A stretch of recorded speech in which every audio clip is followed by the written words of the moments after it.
Suite de l'audience, ce jeudi, du procès opposant Denis Baupin à 6 anciennes ou actuelles employées de Helve, accusées de diffamation par l'ancien député.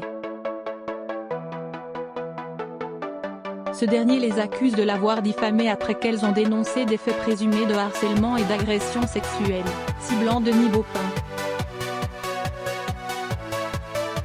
Le parquet de Paris a classé sans suite les révélations de ces 6 femmes, considérant les faits prescrits et évitant à Baupin la tenue d'un procès. Mais les choses n'en sont pas restées là puisque désormais, ce sont donc ces femmes qui doivent se défendre et répondre de l'authenticité de ce qu'elles ont avancé. Ce jeudi matin, un soutien de choix pour les accusés est venu témoigner à la barre de la 17e chambre du tribunal correctionnel, en la personne de Cécile Duflot.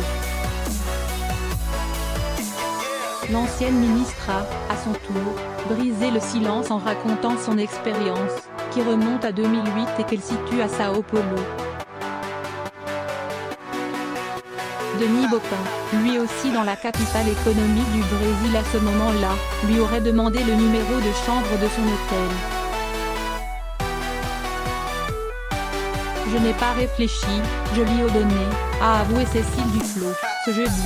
Et de préciser, très émue, j'étais vulnérable, j'avais un bébé de 2 mois. Je ne comprends même pas comment il a pu croire qu'il y avait une ouverture. Je sais que tu en as autant envie que moi. Puis, l'ancienne députée en est venue à la scène en tant que telle. Il me regardait bizarrement. Il m'a dit « Je sais que tu en as autant envie que moi ». Il me caresse et met sa main sur mon cou, il me dit « Laisse-toi faire ». J'ai eu un bon réflexe, je lui ai donné un coup de pied dans le tibia. Je l'ai poussé dehors et j'ai claqué la porte, a-t-elle listé, expliquant ne pas avoir eu conscience, à l'époque, qu'elle avait affaire à un agresseur sexuel. Ce témoignage est venu compléter celui des 6 autres femmes, occasionnant la révélation de certains échanges de SMS entre elle et Denis Baupin, absent des débats et représenté par son avocat Emmanuel Pierrat. Ce mardi, les prévenus se sont succédés à la barre, exposant tour à tour leur version des faits, de la caresse dans la nuque au plaquage contre un mur suivi d'un baiser forcé. Sandrine Rousseau, arrivée chez les Verts en 2009, a été la première à s'exprimer. Elle assure que quand on arrive à Helve, on est dragué. Celle qui prétend avoir été plaquée contre le mur par Baupin, c'est elle. Elle explique, suite à cette agression présumée, avoir gardé une distance qui ne laisse pas la place à une quelconque ambiguïté avec le député de l'époque. Ce n'est pourtant pas ce que semble avoir compris Baupin au regard de son échange de messages avec Sandrine Rousseau. Moi qui espérais avoir perçu une ouverture. Bon, en tout cas, sache que si tu changes d'avis, tu me siffles, et je suis ton homme, où tu veux quand tu veux, smiley, lui avait-il écrit, à l'époque.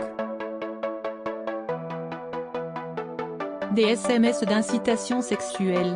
S'ensuit un déjeuner en tête-à-tête, puis de nouveaux échanges de SMS ponctués de smileys de la part de l'employé des Helve. Un détail sur lequel s'est appuyé Maître Pierrat pour discréditer le propos de Madame Rousseau.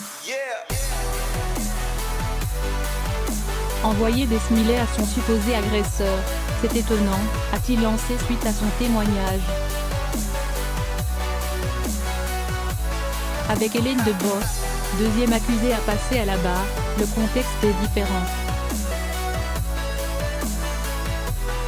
Tout part d'une mégarde de la part de celle qui est également entrée chez Helve en 2009.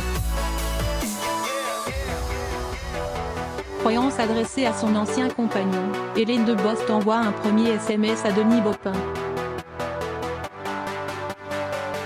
La conseillère de l'époque demandera de la discrétion de la part de l'ancien vice-président de l'Assemblée nationale, suite à son erreur d'aiguillage.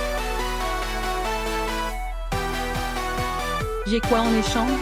Lui répond-il. Viennent ensuite des SMS d'incitation sexuelle et, bien qu'elle se sente menacée, Hélène de Bost parvient à répondre à Bopin sur le ton de la légèreté. Un mécanisme de défense, explique-t-elle.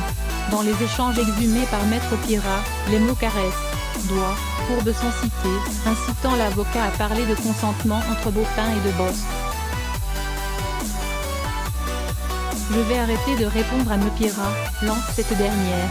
Ce jeudi, les débats ont donc repris, toujours sans Denis Bopin.